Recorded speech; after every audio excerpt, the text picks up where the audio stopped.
सौ माधविका की ब्रह्मानंद पडळकर यांची उमेदवारी आमच्यासाठी महत्त्वाची अशासाठी वाटते की त्यांच्या सासूबाई हिराबाई कुंडलिक पडळकर नाणी या लोकनियुक्त पडळकरच्या सरपंच आहेत. गोपीचंद कुंडलिक पडळकर जत तालुक्याचे विद्यमान आमदार आहेत. ब्रह्मानंद कुंडलिक पडळकर सांगली जिल्हा समाज कल्याण खात्याचे माजी सभापती आहेत. त्यांच्या माध्यमातून आतापर्यंत इतका निधी आला आहे, याच्या पहिलाही कोणी आणला नव्हता आणि याच्या पुढेही कोण आणलं असं वाटत नाही.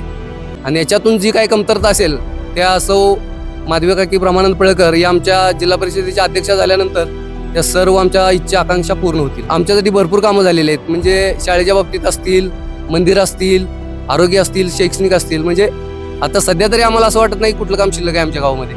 गावोगावी लोकांनी हेच ठरवलं की विस्थापितांच्या समोर प्रस्थापितांच्या समोर आपलं विस्थापितांचं जे नेतृत्व आहे त्यांच्या माध्यमातून ही जी काही उमेदवारी दिलेली आहे या माध्यमातून या उमेदवाराला प्रचंड अशा बहुमताने विजयी करायचं.